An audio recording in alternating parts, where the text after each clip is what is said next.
은혜를 나눌 하나님 말씀은 데살로니가 전서 2장 13절부터 20절 그리고 3장 8절 말씀입니다.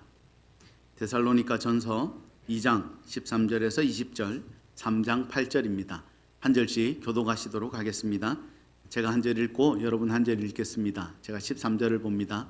이러므로 우리가 하나님께 끊임없이 감사함은 너희가 우리에게 들은 바 하나님의 말씀을 받을 때에 사람의 말로 받지 아니하고 하나님의 말씀으로 받음이니 진실로 그러하도다. 이 말씀이 또한 너희 믿는 자 가운데에서 역사하느니라.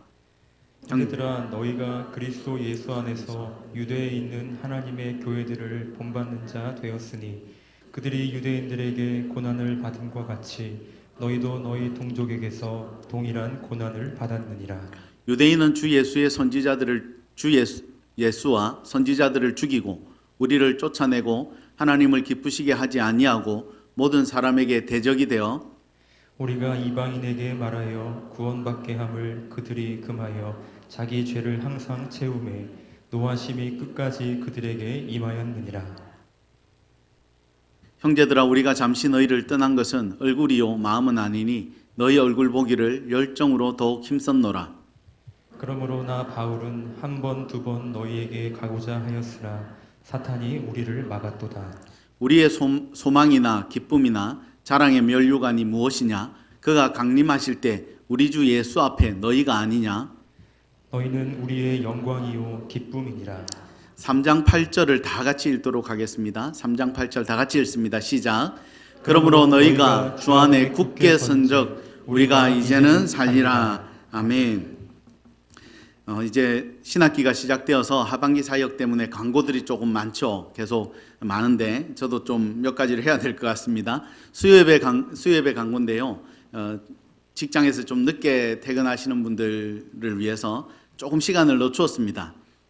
너무 늦추기는 또 어렵고 8시간 넘어가면 너무 또 늦어져서 저희가 고심을 하다가 7시 50분으로 했는데 요번에 다가오는 수요일은 9월 달이 아닙니다. 8월 31일입니다. 그래서 요번 주 다가오는 수요일은 그대로 7시 반에 하고 그 다음 주부터 9월 달부터 7시 50분에 하는 것 유념해 주시면 감사하겠습니다.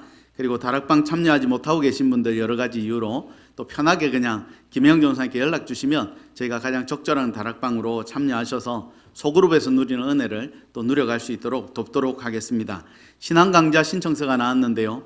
안내석에도 있습니다. 여러분 안내석에서도 보시고 받아가셔서 이렇게 신청하시면 되고 홈페이지에서도 되고 구글 시트로도 신청이 되니까 여러분들 참고하셔서 신청하시면 되겠고요. 큐티반은 혹시 내년에 제자 훈련을 계획하고 계신 분이 있다면 큐티반은 필수입니다. 큐티반을 들어야 제자 훈련을 들을 수 있으니까 큐티반은 꼭 신청하셔서 들어주시면 되겠습니다. 그리고 오늘 1층 카페가 운영을 하는데요. 추석 때는 잠시 쉴 텐데 오늘은 운영 시간을 1시 40분으로 마감을 합니다. 1시 40분까지 카페가 이제 닫히니까 여러분 그걸 오늘 또 순장 수련회가 여기서 있어서 좀 양해를 구하겠습니다. 말씀을 듣기 전에 한 번 더 기도하겠습니다. 하나님 아버지, 사랑하는 동역자들과 데살로니가 말씀 앞에 섰습니다. 성경의 주인 되신 하나님께서 우리 각자에게 필요한 은혜와 말씀을 주실 줄 믿습니다. 우리가 마음을 하나님 올곧게 하나님께로 결정하게 하시고 하나님 귀를 기울일 때에 성령께서 역사하셔서 한 사람 한 사람 필요한 은혜와 위로와 힘을 다하여 주시옵소서. 주께서 이 공간에 임재하시고 하나님께서 이 공간을 다스려 주시고 은혜 주실 줄 믿습니다. 역사하여 주시옵소서. 예수 그리스도 이름으로 기도드렸습니다. 아멘. 옆에 있는 분들과 한번 인사하겠습니다. 오늘따라 빛납니다. 이렇게 한번 인사하겠습니다. 오늘따라 빛나십니다. 오늘따라 빛납니다. 근데 빛나십니다. 네. 어떤 애벌레들이 그 연못에 모여 있었대요. 애벌레들이 모여 있었는데 애벌레들이 연못에서 잘 사는데 한 가지 좀 이상한 사건이 터진 겁니다. 무슨 사건이냐면 어느 날부터 한 마리씩 없어지더랍니다. 그래서 이제 애벌레들이 회의를 소집해서 그 연못에 있는 애벌레들이 모여서 회의를 했다고 그럽니다. 침통한 얼굴과 근심스러운 얼굴로 이게 어떻게 된 거냐. 어제 내 옆집에 있던 그 애벌레도 없어졌다. 그러니까 어떤 한 친구가 손을 들고 이렇게 얘기를 하기를 제가 며칠 전부터 좀 살펴봤습니다. 안 그래도 애벌레들이 없어져서, 친구들이 없어져서 어떻게 된 일인지 살펴봤는데 이 친구들이 한결같은 공통점이 있습니다. 뭐냐 그랬더니 연꽃잎을 타고 이렇게 지상으로 올라가면 안 돌아온다는 겁니다. 그래서 이제 이 애벌레들이 합의해서 결의를 한 게 뭐냐면 올라가지 마라. 못 돌아오니까. 그리고 혹 올라가면 꼭 돌아와라. 돌아와서 위에서 무슨 일이 있는지 좀 얘기를 해다오. 그래서 올라가지 않지만 혹 올라가게 되면 꼭 돌아와서 얘기를 해주기로 그렇게 이제 결의를 하고 회의를 마쳤습니다. 어디 가나 호기심이 있는 애벌레들이 있겠죠. 사람도 마찬가지인데. 그래서 애벌레 한 마리가 호기심이 생겨서 연꽃 위로 올라갔습니다. 줄기를 타고 올라가서 보니까 너무 이쁜 창공이 펼쳐져 있는 겁니다. 창공을 보고 이렇게 생각하고 있는데 몸에 변화가 생기더라는 거죠. 잠자리로 변한 겁니다. 그래서 애벌레가 잠자리로 변해서 날아다니기 시작했습니다. 근데 생각이 난 거예요. 밑에 있는 친구들에게 얘기해 주기로 했는데 올라가서 못 돌아오는 이유에 대해서 얘기를 해줘야 되는데 어떻게 된 거죠? 돌아갈 수가 없는 거죠. 그리고 돌아가려고 혹 시도를 하더라도 밑에 있는 애벌레들은 이 잠자리가 그 이전에 알고 있던 그 친구 애벌레인지 모르는 거죠. 그래서 돌아갈 방법이 없었다. 뭐 그런 얘기를 어느 책에서 제가 읽은 것 같습니다. 애벌레가 잠자리로 변하는 이 영광스러운 그런 변화들. 사실 오늘 우리는 여전히 교회를 세워가고 있습니다. 이 더 사랑교회라는 교회가 이곳에서 세워지고 있죠.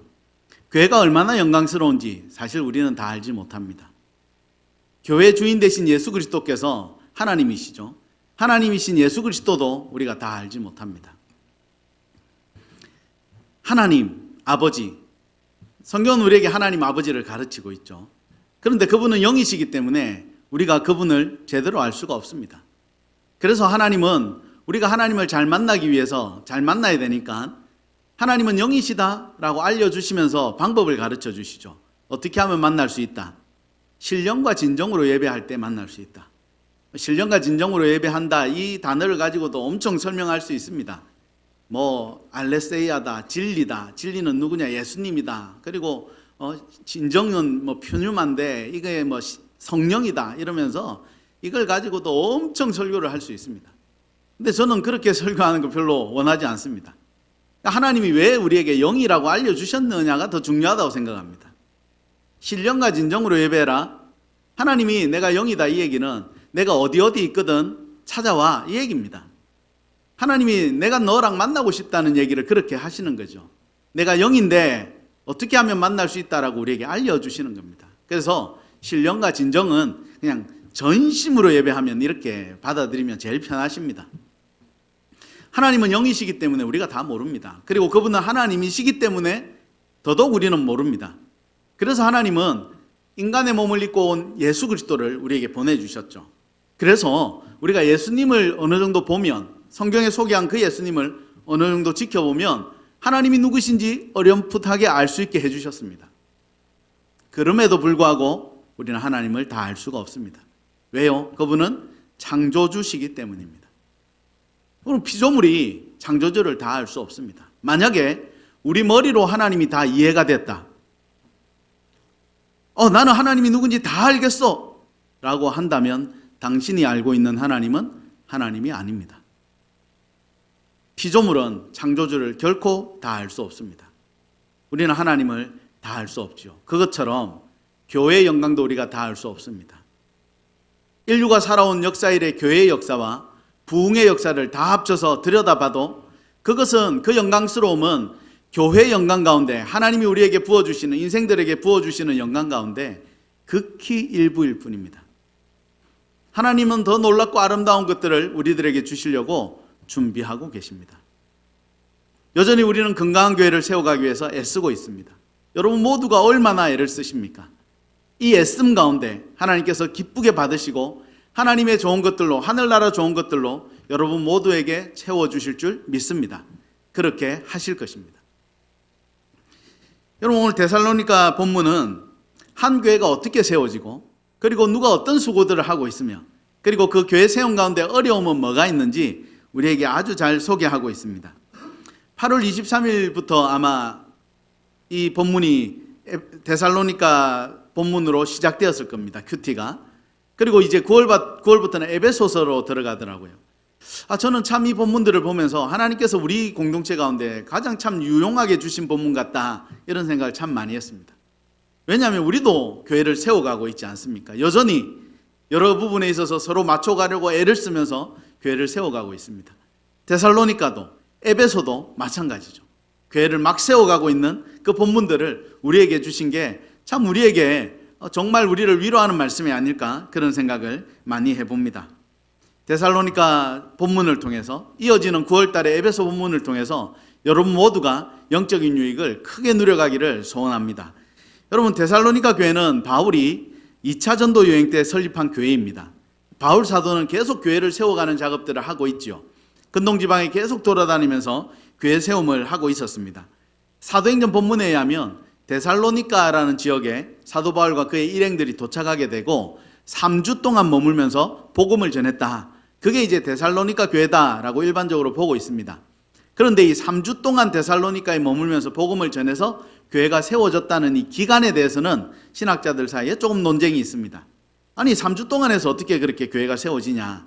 그리고 그 데살로니가에 머물 때에 바울에게 후원했던 후원들이 있거든요. 그 후원들을 봤을 때 3주 동안의 후원이 아니다. 이거는 적어도 2달 정도, 그 정도는 있어야 후원을 받는 규모와 횟수다, 뭐 이렇게 얘기를 하거든요. 그리고 그 3주라는 이 기간을 사도행전에서는 어떻게 결정해서 3주를 딱 했는지, 한 번도 안 떠나고 주변 지역으로 3주 동안 내내 데살로니가에 있었던 기간인지, 아니면 다른 지역에 잠깐 갔다 오는 기간은 뺀 건지, 아니면 다른 곳에 잠깐 들렀다가 또 데살로니가에 오는 이런 기간들을 다 합치면 뭐 2달이 되는 건지, 그건 잘 모르겠습니다. 근데 사도행전 본문에는 3주 동안 이렇게 데살로니가에서 이렇게 복음을 전하고 교회를 세웠다라고 우리에게 소개하고 있습니다. 뭐 3주가 되었든 2달이 되었든 그건 중요하지 않습니다. 아주 짧은 기간에 그렇게 복음을 전했고, 유대교 지도자들에 의해서 쫓겨다녔던 사도 바울이기 때문에 데살로니가에서도 유대교 지도자들에 의해서 쫓겨다녔습니다. 데살로니가 교회 지도를 좀 보면서 한번 또 설명을 하도록 하겠습니다. 첫 번째 지도가 가운데 동그라미가 데살로니가입니다. 저기가 데살로니가인데요. 거기서 조금 내려오면 밑에 고린도가 나옵니다. 지금 데살로니가로 보내는 이 편지는 데살로니가에서 적은 게 아니라 고린도에서 적은 겁니다. 그래서 유대교 지도자들에서 자꾸 쫓겨가는 거예요. 다음 지도 한번 보여주실래요? 이게 이제 2차 전도 여행 지도거든요. 사도 바울의 2차 전도 여행 지도인데, 그 안디옥이라는 곳에 출발합니다. 수리아의 안디옥이죠. 그리고 뭐 저기 이고니온을 지나서 또 안디옥이 또 나옵니다. 갈라디아 밑에 보면 또 나오죠. 저기가 또 비시디아 안디옥인데, 성경은 이 두 개를 구분해서 표시하기도 하지만 이 앞에 이제 지명을 안 넣고 그냥 안디옥 할 때도 있거든요. 그래서 좀 헷갈릴 때가 있습니다. 그래서 사도 바울은 2차 전도 여행을 수리아의 안디옥에서 출발해서 이렇게 가다가 무시아의 드로아에 도착하죠. 드로아에서 저쪽 이제 해협 앞에서 어떤 환상을 봅니까? 건너와서 우리를 도우라, 그 환상을 보죠. 그래서 건너갑니다. 네아폴리로 건너가고 빌립보, 데살로니가, 베레아 이렇게 이제 건너다니게 되는 거죠. 근데 저렇게 다니는 이유가 뭐 이쪽에서 충분히 복음을 전했기 때문에 이제 저 지역으로 가자, 이런 것도 간혹 있지만, 대부분은 사도 바울을 쫓아다니면서 사도 바울을 어떻게든 못 살게 굴고 죽이려고 했던 그런 유대교 지도자들이 있었습니다. 열심당원들이 있었기 때문에 어쩔 수 없이 옮겨 다니는 경우가 더 많았습니다. 그래서 데살로니가에서도 복음을 잘 전했는데 유대교 지도자들이 바울을 죽이려고 너무 애를 쓰니까 할 수 없이 이제 밑적 지방으로 복음을 또 전하기 위해서 옮겨오는 과정들을 거쳐갔던 것이죠. 바울의 3주 동안 머물렀던 데살로니가 교회는 2차 전도 여행 가운데 이렇게 세워진 교회고요. 유대교 지도자들의 반대에 의해서 이제 쫓겨다니던 신세가 되었다고 보시면 됩니다. 오랫동안 머물지 못했음에도 불구하고 데살로니가 교회는 아주 견고하게 세워졌습니다. 3주가 되었던 2달이 되었던, 여러분 이거는 교회를 세우기에 터무니없이 짧은 기간이죠. 그리고 사도 바울과 그의 일행들에게 데살로니가에서 또 예수 그리스도를 구주로 영접하기로 결정한 사람들이 배워봤자 얼마나 배우겠습니까? 그런데도 불구하고 데살로니가 교회는 아주 풍성하게 건강하게 성장하고 있었다라고 본문은 우리에게 소개합니다. 이것만 봐도 한 가지는 알 수 있습니다. 교회 주인은 누굽니까? 하나님이십니다. 할렐루야. 교회 주인은 하나님이십니다. 저도 영원히 부목사라고 생각합니다. 역할만 조금, 하는 업무만 조금 달라졌지 저도 부목사라고 생각합니다. 부목사 마인드를 버리지 않으려고 저도 애쓰고 있습니다. 그런데 생겨먹은 게 부목사 같지 않습니까? 어디 가면 돌쇠 같다 그러는데 저는 그 말 싫어하지 않습니다. 천국 가서 영화롭게 변화될 줄 믿습니다. 머리카락도 더 날 줄 믿습니다. 저는 부목사입니다. 저는 모든 목사들이 이 마인드를 가지고 있어야 된다고 생각합니다. 교회 주인은, 교회 담임 목사는 하나님이십니다.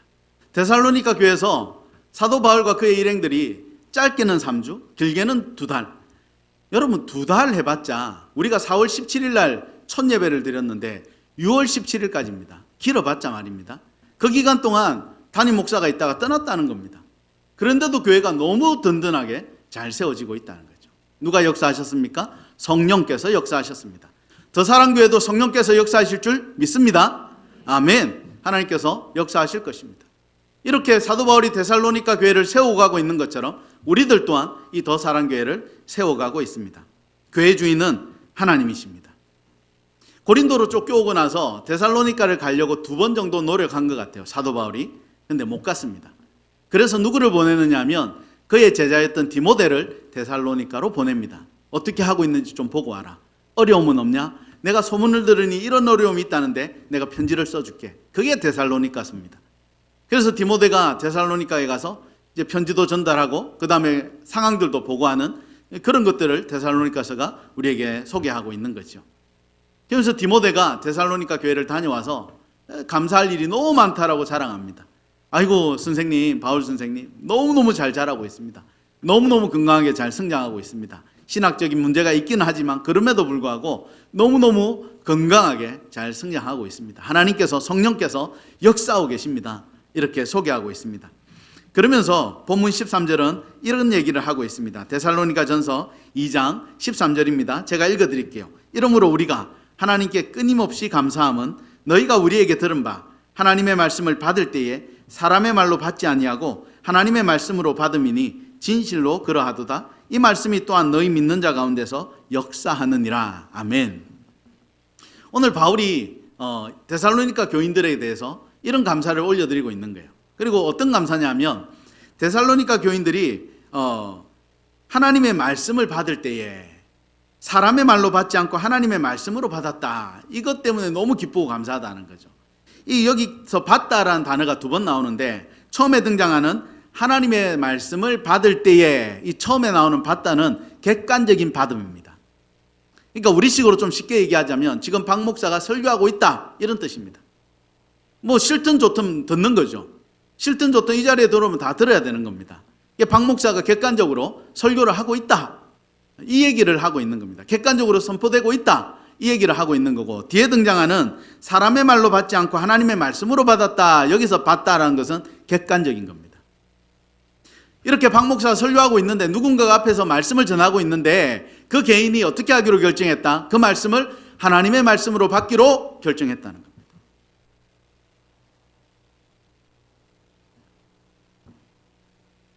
여기서 여러분 우리가 유념하셔야 될 게 있습니다. 어떻게 하면 하나님의 말씀으로 받을 수 있을까? 이거에 대해서 참 많이 유념하시고 고민하셔야 됩니다. 이게 하나님의 말씀을 우리가 받기로 결정하면 이걸 듣고 순종하여 지켜나가면 되는 거죠. 중요한 것은 이것이 하나님의 말씀이냐를 구분하는 것들입니다. 제가 만약 엉터리 말을 하면 어떻게 합니까? 뭐 데살로니가 2장 해놓고는 막 딴말 해버리면 그걸 아멘하고 받을 수 있습니까? 저는 아멘이라고 이제 화답하는 것도 저는 2가지 측면이 있다 생각하는데 아멘의 뜻이 뭔지는 아시죠? 예, 맞습니다. 동의합니다. 이런 뜻입니다. 하나님 말씀이 선포돼서 야, 맞습니다. 하나님. 그 정말 제가 그걸 하나님 말씀을 받겠습니다. 정말 저에게 영적으로 유익한 말씀이군요. 오늘 딱 저에게 주시는 말씀이 맞네요 하고 아멘 하는 것은 너무너무 잘하시는 거죠. 근데 이게 습관이 되면 안 됩니다. 어떤 교회 갔더니 사도행전 2장 아멘. 또 어떤 목사님이 아이고 제가 오늘 교회 오다 보니까 교회 앞에 쓰레기가 버려져 있길래 제가 주웠습니다. 아멘. 그래서 아멘을 절대 습관적으로 하시면 안 됩니다. 마음에 동의가 될 때, 이게 하나님의 말씀일 때 그렇게 아멘으로 내 영혼 가운데 심령 가운데 확정하는 겁니다. 하나님 말씀으로 받겠습니다. 아니 앞에 설교자가 잘못된 말씀을 전하면 어떻게 합니까? 본문을 제대로 연구하지도 않고 그 시대에 어떤 말씀이었는지 1차 청중들에게는 무엇 때문에 말을 했는지 이것을 영적으로 어떻게 오늘날 해석할 수 있을 것인지 오늘 우리 삶에는 어떻게 적용할 수 있을 것인지 그딴 거는 전혀 관계하지 않고 그냥 자기 하고 싶은 말 그냥 아무 말이나 해버린다면 거기에 대해서 우리가 어떻게 아멘 하겠습니까? 그래서 모든 성도님들은 말씀에 능통하셔야 됩니다. 여러분 목사가 어떻든 성도님들은 말씀에 능통하실 필요가 있습니다. 왜요? 제대로 된 말씀을 받아야 하기 때문입니다. 제대로 된 말씀을 우리 심령에 더 차곡차곡 쌓아가야 하기 때문입니다. 왜 그렇습니까? 오늘 13절 하반절에 그 이유가 나옵니다. 그렇게 아멘으로 받은 하나님의 말씀으로 받은 사람의 말이 아니라 하나님의 말씀으로 온전히 받은 그 말씀이 어떻게 한다고요? 우리 삶 가운데, 우리 인생 가운데, 우리 가정 가운데 역사한다는 겁니다. 하나님의 말씀은 능력입니다. 아멘입니까? 하나님의 말씀은 생명입니다. 능력과 생명이 내 삶에 역사한다고요. 내 자녀들에게 이 말씀의 능력과 생명이 역사한다고요. 우리 생업터 가운데 하나님의 말씀의 능력과 생명이 쏟아부어지고 역사가 된다고요. 사람의 말이 아니라 하나님의 말씀으로 온전히 내가 받을 때에 그것이 하나님의 말씀이 되어서 이것이 능력이 되고 생명이 되어서 내 삶에, 우리 가족들의 삶에, 내 자녀들의 삶에, 우리 생업터 가운데, 우리 공동체 가운데 생명이 되고 능력이 된다라고 말씀하고 있는 겁니다. 사랑하는 동역자 여러분, 하나님의 말씀을 받아가시기 바랍니다. 그 말씀을 받아서 생명으로 먹고 마시고 능력으로 먹고 마셔서 이번 한 주일은 하나님의 생명과 능력으로 살아드리기를 간절히 소원합니다. 오늘 바울 선생이 데살로니가 교인들에게 이것을 말하고 있는 겁니다. 그런데 목사님, 하나님 말씀이 이렇게 선포되는 게 맞는데 내가 거절할 수 있습니까? 예, 경험적으로 거절할 수 있습니다. 영적인 무지나 기질적인 완고함 때문에 거절할 수 있고 상황적인 것 때문에 거절할 수 있습니다. 특히 마음 아픈 거는 상황적인 거예요. 하나님의 뜻이 어디 있는지 잘 모르는 거죠. 그래서 내가 원하는 방향으로 삶이 자꾸 이끌려가지 않고 계속 뭔가가 내 기대와 다르게 어려움으로 가는 거예요. 그러면 우리가 하나님께 섭섭한 마음이 생기는 거예요. 그래서 하나님의 말씀이 풍성히 부어짐에도 불구하고 그 말씀을 하나님의 말씀으로 받지 못할 때가 있습니다. 우리 모두가 그렇습니다. 저도 마찬가지입니다. 그럴 때는 참 우리가 자주 하는 우리끼리 얘기로 하나님께 삐졌다 그렇게 얘기하죠. 삐졌다. 최근에 제 참 친한 동생이 그 얘기를 하더라고요. 형님 저 하나님께 삐졌습니다 이러더라고요. 내가 하나님 아니니 하나님하고 네가 해결해라. 자 그러고는 모른 척하고 도망갔는데 목사 형님이니까 얘기한 것 같아. 형님 저 하나님께 삐졌습니다 그러더라고요. 그 가정에 어려움이 많아요. 그래서 미안하다 누구 집사야 내가 하나님이 아니라서 난 잘 모르겠다. 그러고는 기도해주고 있습니다. 그런 상황적인 면 때문에 우리가 하나님의 말씀을 온전히 받지 못할 때가 있습니다. 혹시 우리 가운데 그런 분이 혹시라도 있다면 오늘 하나님께서 여러분 가운데 부어지는 말씀을 놓치지 않고 받아가셔서 그 말씀이 생명이 되고 능력이 되는 한 주간이 되시기를 진심으로 축원해 드립니다. 꼭 그렇게 하나님 말씀으로 받아가시기를 바랍니다. 13절 하반절에 아까 말씀한 대로 이 말씀이 또한 너희 가운데 역사하느니라. 역사하느니라. 여러분 우리가 일하는 게 아니고 누가 일하신다고요? 하나님이 일하신다고요. 내 삶에. 그러면 해결되지 않을 일이 뭐가 있겠습니까? 그런데 이렇게 살아가는 삶을 지독히 싫어하는 무리들이 있죠. 영적인 세력이 있습니다. 오늘 데살로니가전서 2장 18절에 그 부분을 우리에게 소개하고 있습니다. 데살로니가 2장 18절 제가 읽어드립니다. 그러므로 나 바울은 한 번 두 번 너희에게 가고자 하였으나 사탄이 우리를 막았도다. 여기서 막았도다라는 이 단어가 해방을 놓다, 방해하다라는 단어입니다. 사도 바울이 데살로니가에 2번 정도 가려고 애를 썼던 것 같습니다. 그런데 마귀가 막았다는 거예요. 사탄이 못 가게끔 했다는 거예요. 신학자들은 이 사탄이 뭐로 방해를 했는지에 대한 이 분분한 의견들이 있습니다. 모아보니까 한 3가지 정도 의견이 있어요. 주류가. 첫 번째는 사도 바울 선생이 눈에 안질이 있었다는 거예요. 아주 심각한 안질이 있었다 이렇게 주장하는 사람들이 있습니다. 왜 그렇게 주장하냐면 그 서신서 중에 바울의 서신서 중에 바울을 아주 사랑하는 성도들이 이렇게 적은 게 있어요. 내가 당신에게 내 눈이라도 빼어주고 싶습니다. 이런 말이 있습니다.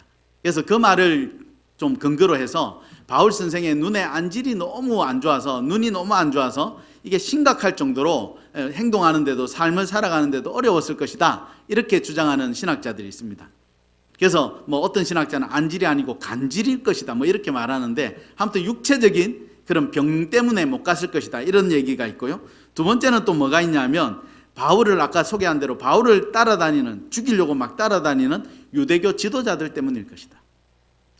죽이려고 했거든요, 실질적으로. 그리고 어떤 이제 성경에 보면 어떻게 나오느냐 하면 40여 명이 바울이 죽기까지 절대 내가 밥을 먹지 않겠다, 금식하겠다라고 선포한 사람들이 있습니다. 저는 그 본문을 읽을 때마다 궁금합니다. 바울은 안 죽었거든요. 계속 안 죽었거든요. 그럼 이 사람들은 바울이 죽을 때까지 굶는다 그랬는데 굶어 죽었을까 먹었을까 되게 궁금하긴 합니다. 천국 가서 좀 알아봐야 될 것 같습니다. 성경은 소개하지는 않습니다. 그 정도로 했다는 거예요. 여러분 회사 생활 하시거나 또 뭐 회사 생활이 아니더라도 일반 생활을 할 때 누군가가 한 명이 여러분을 죽이려고 그런 뜻을 가지고 막 살기를 띠고 보고 뭔 말을 하든 막 쏘아붙이고 어디 가든 막 만나면 막 진땀이 나는 그런 사람이 있다면 여러분 어떻습니까? 삶의 질이 아마 엄청 낮아질 겁니다. 뭐 어떤 뭐 그럴 리는 없겠지만 한 유튜버가 너 내가 가만 안 두겠다 뭐 어떤 오해가 있었던지 그래가지고 막 교회도 쫓아가지고 촬영하고 막 고함 지르고 집 앞에도 막 현수막 걸고 막 그러면 어떻겠습니까? 살기 어려울 겁니다. 사도 바울은 늘 그런 사람들이 수십 명 따라다녔습니다. 죽여버릴 거야. 가만 안 둘 거다. 너 자꾸 예수 전하면 너 끝장날 거야. 이런 사람들이. 무려 40여 명은 죽을 때까지 금식하겠다라고 각오할 정도였으니까 실질적으로 죽음의 위협이 얼마나 자주 왔겠습니까? 그래서 혼자는 잘 안 다녔죠. 같이 다녔죠. 사람들과 동력자들과 같이 다니면서 그것들을 경계했던 것 같습니다. 그래서 두 번째 이유는 사탄의 방해라고 말하는 이 두 번째 이유가 유대교 지도자들이 아니었을까? 그런 생각을 해봅니다. 그리고 어떤 신학자는 세 번째로 이렇게 얘기합니다. 아니다. 인간의 원래 제된 인간이 가지고 있는 무기력과 게으름 때문일 것이다. 이렇게 막 낮아지는 그런 무기력증 때문에 그랬을 것이다. 뭐 대충 이 3가지로 얘기합니다. 그리고 뭐 첫 번째와 두 번째가 가장 유력하긴 합니다. 그래서 유대교 지도자들이나 아니면 바울의 육체적인 질병 때문일 거다. 뭐 이렇게 주장들을 하지요. 근데 이 3가지 중에 뭐가 맞다? 이건 중요하지 않습니다. 저희에게는. 뭐 신학자들도 못 밝혀낸 걸 저희가 뭐 굳이 밝혀낼 필요도 없고 밝혀낼 수도 없습니다. 중요한 것은 몸의 아픔이든 그 다음에 나의 기질적인 어려움이든 그리고 나를 회방하는 누군가의 그런 어려움을 하는 상황이든 그것보다 더 중요한 것은 이런 것들, 몸의 질병, 무기력한 어떤 제된 그런 것들, 그리고 누군가 나를 해코지하는 그런 상황들, 이 모든 것들을 누가 가지고 노는 거죠? 마귀가 가지고 노는 겁니다. 그리고 마귀가 가지고 놀도록 버려두는 겁니다. 이게 중요한 겁니다. 그렇게 되지 않도록 우리가 애를 써야 되는 거죠. 아팠을 수도 있죠. 몸이 아프면 못하죠. 그리고 그럴 때 있지 않습니까? 어느 날 친구랑 약속을 잡았는데 갑자기 아침부터 너무 무기력해지고 그냥 집을 나서기조차 세수를 하기조차 싫을 때가 있지 않습니까? 뭐 그럴 땐 전화하면 되죠. 친구한테 아침에. 아니 너무 미안하다. 몸이 너무 가라앉는다. 내가 못 만나겠다. 특히 뭐 좀 수술을 하거나 병원을 신세를 좀 지신 분들은 그럴 때가 많지 않습니까? 그리고 극복되지 않는 기질적인 면이 왜 없겠습니까? 다 있지요. 그런 게 있습니다. 근데 이런 것들을 마귀가 가지고 놀지 않도록 애쓰셔야 된다는 거예요. 그러면 목사님, 이게 마귀가 이걸 가지고 논다라고 어떻게 하면 알 수 있느냐는 거예요. 아니 몸이 아플 때도 많고 병을 마귀가 준 건 아니잖아요. 몸이 아플 때도 있고 기질적으로 막 낮아질 때도 있고 뭐 혹시 또 먹는 약이 있었는데 그 약을 먹다 보니까 또 이상해질 때도 있고 그거 다 마귀가 준 거냐고. 그러면 마귀가 약을 주고 그 약 지을 때 의사 귀에 대고 마귀가 저 약 줘, 저 약 줘. 뭐 그랬겠느냐고. 그거 아니잖아요. 그럼 이게 마귀가 가지고 논다는, 획책하고 있다는 그런 것도 어떻게 알 수 있느냐는 거죠. 100% 정답은 안 되겠지만 여러분 이걸 좀 참고하시면 좋을 것 같아요. 마귀가 획책하는 걸 어떻게 알 수 있냐를 알아보기 전에 어떻게 하면 이것이 하나님의 인도하심이냐를 아는 게 더 중요해요. 제가 자주 얘기해 드리는데 이걸 아마 제가 무한 반복할 겁니다. 이거는 너무너무 중요하기 때문이죠. 어떻게 하면 이게 하나님의 인도하심이냐를 알 수 있습니까? 물론 공동체와 멘토들의 검증이 필요해요. 그걸 좀 제외하고 내가 스스로 좀 판단할 때 3가지 정도 방법이 있습니다. 첫 번째는 내가 이걸 결정하고 하게 되면 하나님이 영광을 받느냐? 이게 실질적으로 하나님께 영광이 되는 일이냐? 되는 판단들이냐? 하나님의 영광이 된다면 해보자는 거예요. 그리고 두 번째는 뭐냐면 내 동력자들과 이웃에게 영과 육의 유익이 주어지느냐? 중요한 건 영적인 것과 육적인 것 다 포함된다는 겁니다. 제가 만든 겁니다, 이거는. 그래서 내 동력자들과 이웃들에게 내가 이 일을 결정하고 행하게 되므로 영육 간의 유익을 줄 수 있느냐? 왜냐하면 우리 주님이 그러셨으니까. 그리고 마지막 3번째는 내가 이 일을 결정하고 행함에 있어서 내 자신이 영적인 성장이 있느냐? 육적인 건 뺐습니다. 그것도 우리 주님 때문입니다. 왜냐하면 우리 예수님이 신적인 능력을 발휘할 때 꼭 유일하게 빠진 분이 있어요. 그 신적인 능력의 혜택을 보는 곳에서 누구셨죠? 본인이셨어요. 성경을 보세요. 본인에게는 한 번도 신적인 능력을 발휘하지 않습니다. 단 한 번도 안 하십니다. 오직 이웃들에게 하십니다. 오직 동력자들에게만 해주시죠. 그래서 3번째는 내가 이 일을 결정하고 판단할 때 나에게 영적인 유익이 있느냐, 성장이 있느냐, 이 3개로 판단해 보자는 거죠. 가장 좁은 범위입니다. 하나님께 영광이 되느냐, 내 이웃과 동력자들에게 영육 간의 유익이 되느냐, 나에게 개인적인 영적 성장이 있느냐, 유익이 있느냐, 이 3개가 맞아떨어지면 해보면 되는 거예요. 하면 어떤 일이 일어날까요? 물론 이렇게 하고 내 멘토들에게 검증받을 필요는 있어요. 동력자들에게 기도 요청할 필요도 있고요. 근데 가장 기초적으로 이렇게 출발해 보자는 거죠. 이걸 결정하면 하나님께서 도우십니다. 여기서부터 영적인 부익부와 빈익빈이 시작됩니다. 결정하기 어려워요. 왜? 내가 손해보는 게 많거든요. 내가 손해봄에도 불구하고 이 3가지 원칙이 맞으니까 내가 해볼게. 손해보지 뭐. 하나님께 손해보는 건데 안 갚아주시겠어? 하고 하면 하나님이 더 놀라운 은혜를 주시는 거예요. 더 놀라운 은혜를 주면 사는 게 재밌어요. 그렇게 해보는 게 재밌다고요. 왜? 더 놀라운 은혜를 주시니까. 기대하지도 못한 놀라운 일들이 생기거든요. 그러면 더 놀라운 헌신을 할 수 있는 거예요. 더 놀랍게 하나님 앞에 나아갈 수 있는 거예요. 그러면 또 어떤 일이 일어날까요? 더 놀라운 일이 또 오는 거죠. 여기서부터 이제 영적인 부익부와 빈익빈이 시작됩니다. 헌신 안 했어요, 처음에? 너무 어려운 일이 있겠죠. 못할 때도 있어요. 안 하면 응답이 없어요. 그걸로 인해서 나한테 올 어떤 유익도 없는 거죠. 그러니까 영적인 유익이 안 생기니까 계속 이렇게 영적인 유익이 없는 상태로 살아가는 빈익빈이 계속되는 거예요. 이게 하나님의 인도하심을 받는 가장 기초적인 방법이라고 저는 생각합니다. 그러면 이제 두 번째로 가서 아까 첫 논의한 대로 그럼 어떤 게 마귀의 회책입니까?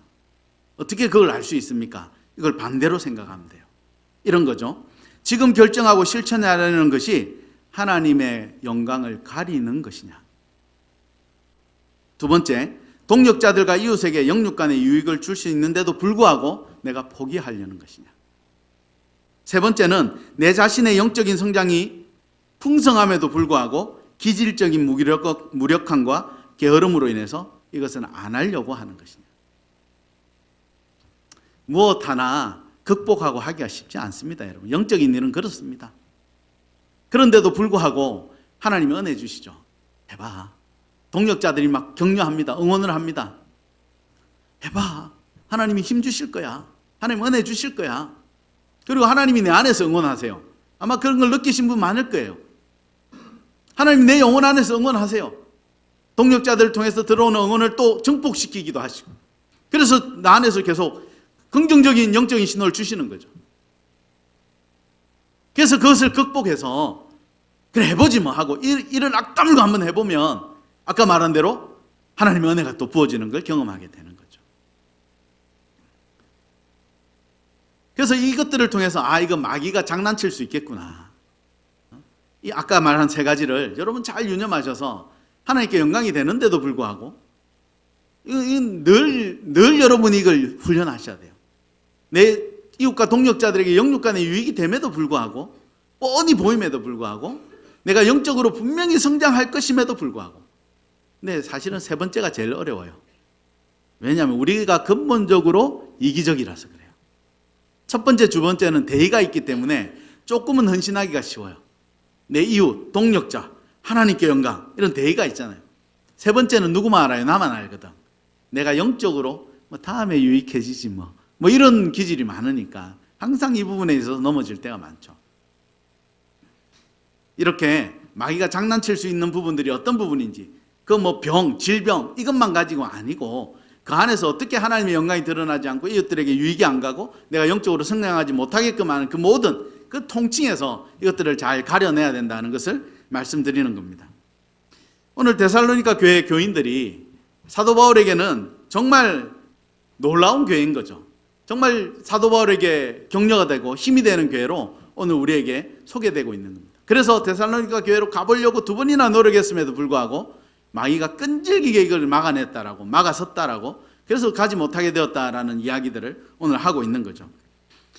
이 교회를 세웠잖아요. 그러면 목사님 교회가 뭡니까? 이렇게 질문하실 필요가 있어요. 그럼 박 목사님 교회는 뭡니까? 우리 본당이 이렇게 아름답게 디자인되어 있는데 이게 교회입니까? 이 건물이 교회인 겁니까? 교회라는 단어는 신약 성경에 예수님과 베드로의 대화 가운데 처음 등장합니다. 가이사랴 빌립보라는 도시로 제자들과 같이 가시죠. 예수님까지 해서 13명입니다. 그 도시에서 제자들과 함께 이렇게 모여 있습니다. 이렇게 이제 광야를 지나서 왔겠죠. 여행객들이니까. 그래서 제자들과 함께 모여 있는데 예수님이 물어봅니다. 제자들에게 사람들이 나를 누구라 하느냐. 그랬더니 제자들이 얘기합니다. 어떤 사람 선지자라 그러고 어떤 사람 랍비라 그럽니다. 이렇게 얘기합니다. 그러니까 예수님이 다시 물어봅니다. 그럼 너희는 나를 누구라 하느냐. 그랬더니 이제 성질 바쁜 베드로가 드디어 자기 이제 말할 기회가 생겼으니까 베드로가 한마디 합니다. 주는 그리스도시요 살아계신 하나님의 아들입니다. 이렇게 얘기합니다. 그러자 예수님이 이때 교회 얘기가 나옵니다. 베드로 너의 신앙 고백 위에 교회가 세워질 것이다. 그렇게 고백하는 사람들의 모임이 교회라는 겁니다. 부름을 받은 사람들. 그 신앙 고백을 믿음으로 받고 그렇게 부름을 받은 사람들의 모임이 교회라는 것입니다. 건물이 교회가 아닙니다. 성경에 그 어디에도 건물이 교회라고 했던 적은 없습니다. 단 한 번도 없습니다. 그렇기 때문에 누가 교회입니까? 우리가 교회입니다. 그래서 이 교회 종류를 정확하게 제가 5가지로 여러분에게 알려드리겠습니다. 어떤 신학자는 아니 4가지다 그러는데 저도 신학자니까 많은 분들이 인정은 안 하지만 저도 신학자거든요. 저도 신학자니까 저는 5가지라고 주장하고 싶습니다. 첫 번째 교회는 나 자신입니다.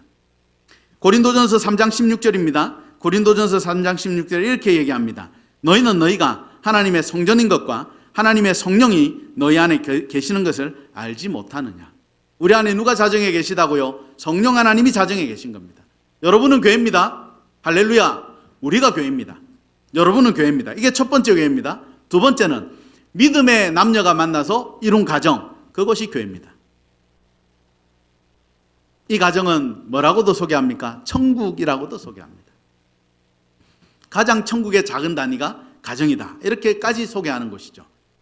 두 번째 교회는 가정입니다. 믿음의 남녀가 만나서 청년들이 만나서 이룬 가정, 그것이 교회다. 세 번째는 이렇게 이룬 믿음의 가정들이 모여 있는 곳이 교회입니다.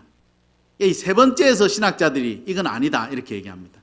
이걸 설명하자면 기니까 이건 좀 제외하고 저는 교회라고 생각합니다. 그래서 이 세 번째 교회, 믿음의 가정들이 여러 가정 모여 있는 곳이 교회다. 이 범주 안에 어떤 게 들어갈까요? 우리 교회에서 다락방이 들어가는 거죠. 다락방. 이게 세 번째 교회입니다. 네 번째 교회는 각 지역에 세워진 교회입니다. 로컬 처치라 그러죠. 우리 더사랑교회가 여기 들어갑니다. 우리가 교회입니다. 옆에 있는 하늘 씨앗교회도 교회죠. 저 교회도 교회입니다. 자, 그리고 마지막으로 다섯 번째 교회가 공교회입니다. 공교회. 보편적인 교회. 그래서 이 땅에 예수 그리스도를 구주로 고백하는 모든 교회는 교회입니다. 형제의 교회죠. 그래서 이 다섯 종류의 교회가 있다라고 여러분도 이해하시면 좋을 것 같습니다.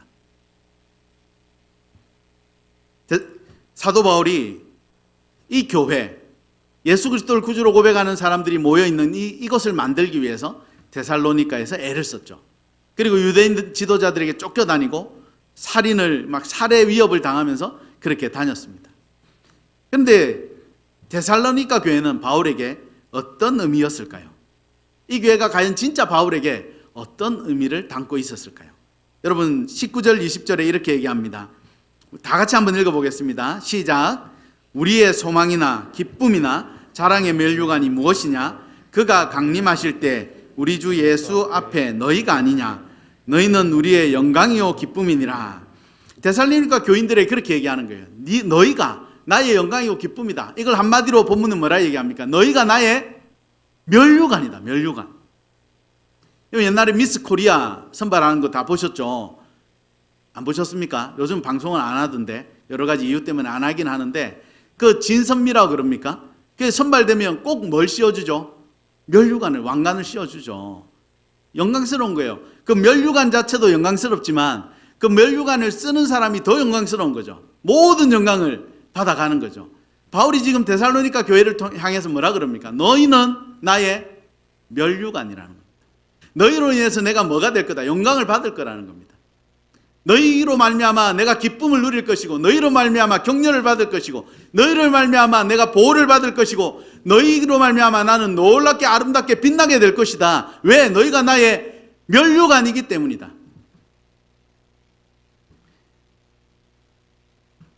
바울은 교회를 세웠습니다. 그리고 그 교회가 바울 자신에게 면류관이 될 거라고 얘기했습니다. 그 자체로도 놀랍고 아름답지만 그것으로 말미암아 바울 자신이 영광스럽고 아름답게 될 거라고 이야기하고 있는 겁니다. 우리가 세워가고 있는 이 더 사랑교회가 여러분의 면류관이 되기를 소원합니다. 여러분의 생명이 될 것입니다. 이 더 사랑교회가, 여러분이 세운 이 교회가 여러분에게 아름다운 영적인 실드를 쳐줄 겁니다. 지금은 우리가 막 세워가느라고 힘겹게 가고 있지만 그럼에도 불구하고 이 교회가 견고하게 세워질 겁니다. 이렇게 견고하게 세워진 영적 실드가 아름답게 세워진 이곳에서 여러분의 영광을 누릴 것이고 빛날 것이며, 무엇보다 여러분 자녀 세대가 이 놀라운 영적인 보호막 안에서 아름답게 자라갈 줄로 믿습니다. 이 교회는 여러분의 영광스러운 면류관이 될 것입니다.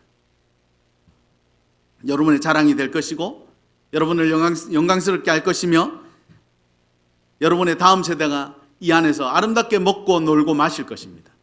왜 이렇게 말할 수 있는 것입니까? 교회 주인이 누구인지 알기 때문입니다. 이 교회 주인이 누구십니까? 하나님이시고 예수님이시기 때문입니다. 그분이 그렇게 하실 것입니다. 교회는 하나님의 기쁨입니다. 교회는 예수 그리스도의 기쁨입니다. 이 기쁨을 이루어 나가는 우리를 주님께서 얼마나 기뻐하시겠습니까?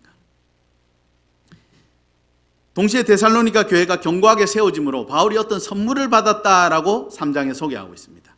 3장에 이렇게 얘기합니다. 3장 8절입니다. 제가 읽어드릴게요. 그러므로 너희가 주 안에 굳게 선적, 데살로니가 교회 너희가 굳게 선 걸 보니까 어떻다? 우리가 살겠다. 우리가 살았다. 와, 교회가 견고하게 세워졌니? 아름답게 세워져 가고 있는 거야. 이야, 교회가 세워진 걸 보니까 내가 이제 산 것 같아. 너무 기뻐. 너무너무 좋아 라고 얘기하고 있는 겁니다. 제가 어제 이 본문을 계속 3장을 묵상하면서 이걸 누가 느끼고 있을까? 우리도 느끼겠지만, 모두가 느끼겠지만 가장 극적으로 느끼는 사람들은 누굴까? 저는 순장님들이라고 봐요. 영혼을 섬기잖아요. 여러분, 순장님들이 다락방을 섬기고 순원들을 섬기고, 순원들이 아프다 그러면 뭐 자기 일처럼 기도하고 찾아가고 문고리 신방하고 먹을 것 넣어주고, 계속 순원들이 어려운 점이 있다면 그것 가지고 뭐 밤낮 기도하고 새벽에 기도하고, 그렇게 눈물로 기도했는데 순원이 잘 버텨주는 거예요. 여러분, 순원이 안 떨어져 나가고 어려운 가운데도 어쨌든 믿음을 붙잡고 있는 것, 그것만으로도 얼마나 기쁜지 아세요? 정말 기뻐요. 그냥 이 정도 되면 튕겨져 나갈 것 같은데 그럼에도 불구하고 예수님 잡아야죠 이러면요 세상 다 얻은 것 같아요. 이게 영혼을 케어하는 사람들의 마음이에요. 버텨줘요. 인내해요. 견뎌내요. 오히려 순장을 격려하기도 해요. 그러다가 이 순원이 어느 날 연락 왔어요. 순장님, 다 해결됐습니다. 여러분, 그때 순장의 마음이 어떤지 아십니까? 여러분, 내 삶이 고단하고 힘들지라도 내가 영적으로 케어하는 그 한 사람이 전화가 와서 순장님, 이때까지 기도하던 그 어려운 문제 다 해결됐습니다. 그러면요, 정말 기뻐요. 너무너무 기뻐요. 그 기쁨이 오래 가요. 막 자랑하고 싶어요. 그리고 그 일을 이루신 하나님이 얼마나 감사한지 몰라요. 이건 영혼을 케어해 본 사람만 알아요. 바울이 그 얘기를 하는 거예요. 너희가 굳건히 섰니? 아이고, 내가 이제 살겠다. 이제 살겠다. 저도 이 본문을 보면서 내가 최근에 언제 이런 감격을 누렸을까? 이런 생각을 해봤습니다. 그랬더니 얼마 전에 전화를 받은 것이 있었는데 그 생각이 나는 거예요. 오래전에 이제 저랑 같이 그 교회를 섬기던 한 집사님인데 저랑 한 8년 정도 섬겼죠. 그 집사님 내에 이제 아들이 하나 있어요. 그 아들도 제가 훈련을 시켰죠. 이 아들이 이제 미국으로 유학을 간 거예요. 대학을 합격을 해서. 아주 인류 대학은 아니에요. 그냥 뭐 고만고만한 대학을 갔어요. 갔는데 믿음으로 잘 컸어요. 어릴 때는.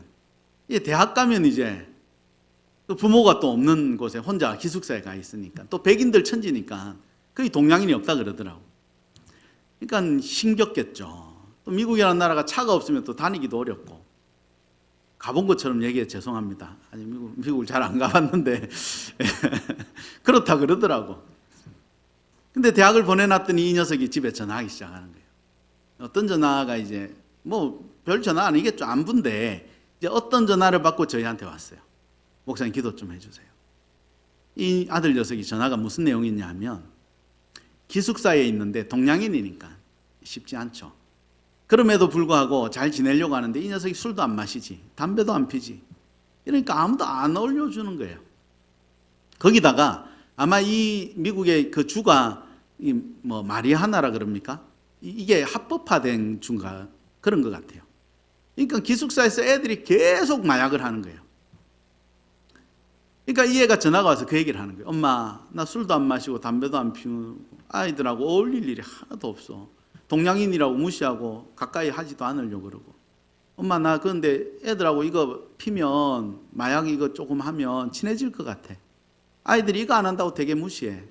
엄마, 이거 하면 안 될까? 이 나라에서는 합법이라는데 다 하는데 이렇게 전화가 온 거예요. 아휴, 부모 마음이 어떻겠어요. 외동아들인데. 이분이 근심이 가득해서 온 거예요. 기도해달라고. 목사님 기도 좀 해주세요. 저도 이 녀석한테 메일을 줬고, 누구야, 그게 결국은 너를 목을 옥죄올 거다. 그게 결국은 너를 못 살게 굴 거다. 믿음을 붙잡고 좀 더 지켜내라. 그러면 믿음이 결국 너를 승리하게 할 거다. 뭐 20살짜리가 뭘 알겠어요. 그럼 메일 받았다고. 그냥 박 목사가 담임 목사님이 메일 줬네. 뭐 그 정도겠죠. 그 뭐 몇 년이 흘렀죠. 한국 가서 군대도 갔다 오고 또 미국 가서 대학도 졸업하고 또 뭐 취직한다고 뉴욕에 가서 취직한다고 또 이렇게 기도 제목 주고 그러면서 계속 그런 기도를 했어요. 근데 이제 아까 말씀드린 대로 몇 주 전인가 전화가 온 거예요. 연락이 온 거예요. 와서는 잘 극복했다는 거예요. 잘 이겨냈다는 거예요. 그 아이들하고 안 어울렸다는 거예요. 그냥 내가 너희한테 왕따 당하지 내가 하나님께 왕따는 안 당하겠다. 하나님과 살기로 결정하고 이겨낸 거예요. 그래가지고 졸업을 하고 뉴욕에 가서 취직이 됐다는 거예요. 너무 감사한 거예요. 이겨냈다는 게 너무너무 감사한 거예요. 그리고는 사진을 또 보내왔어요. 여자친구랑 찍은 사진. 이 녀석이 저한테 그랬거든. 목사님, 자기 결혼은 반드시 내가 와야 된다고. 주례를 해야 된다고. 그래서 내가 뭐 그때 사역을 할 때니까 알겠다, 내 약속하마. 그래, 네가 결혼이나 하면 모르겠다. 내 그러면서 결혼해라. 목사님 축복해 줄게. 전심으로 축복해 줄게. 그 여자친구 사진 보냈어요. 여자친구가 그 부모가 기도를 많이 했거든. 동양인이더라. 한국인. 한국말로 며느리랑 의사소통할 수 있겠다고 그 남자 집사님 되게 좋아하세요. 결혼을 생각하고 있다 그러더라고. 그러면서 하나 더 기쁜 소식을 또 전해주는 거예요. 제가 정말 선물 폭탄을 받았어요. 그날. 하나 기쁜 소식은 목사님 기도해 주셔서 감사합니다. 우리 아무개가 취직을 했습니다. 그런데 목사님 놀라지 마세요. 연봉이 20만 불이 넘어요. 안 놀라실 줄 알았어요. 제가 100% 제가 알았습니다. 20대 중반의 아이가 연봉이 20만 불이 넘는 거예요. 20만 불 넘은 것도 기쁘긴 했어요. 근데 그것보다 더 기쁜 거는 이 아이가 안 자빠지고 견뎌낸 거예요. 믿음을 붙잡고. 믿음을 붙잡고 견뎌내니까 믿음의 친구들이 붙기 시작한 거예요.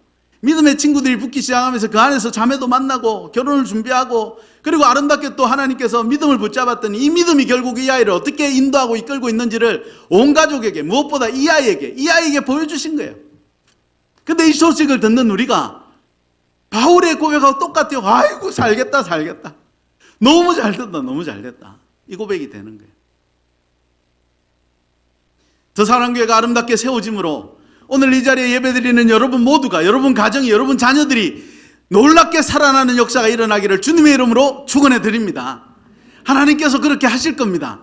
하나님께서 우리를 도우실 겁니다. 여러분, 일부 예배 때 한 청년이 왔어요. 제가 기도하던 청년이었거든. 안 오던 청년이야. 부모의 기도가 있던 청년이었어요. 목사님 제발 기도해 주세요 하는 청년이었어요. 저 뒤에서 인사하고 걔를 한번 끌어안았는데 이 고백이 나왔어요. 아이고 살겠다. 너무 잘했다. 여러분뿐 아니라 여러분 자녀들도, 여러분 가정도, 생업터도 교회로 말미암아, 여러분이 교회를 세워나감으로 말미암아, 여러분이 믿음을 지켜나감으로 말미암아, 이 믿음과 여러분이 지켜낸 믿음과 여러분이 지켜낸 세워간 이 교회가 여러분을 살리는 역사가 일어나는 한 해가 되기를 주님의 이름으로 축원해 드립니다. 아멘.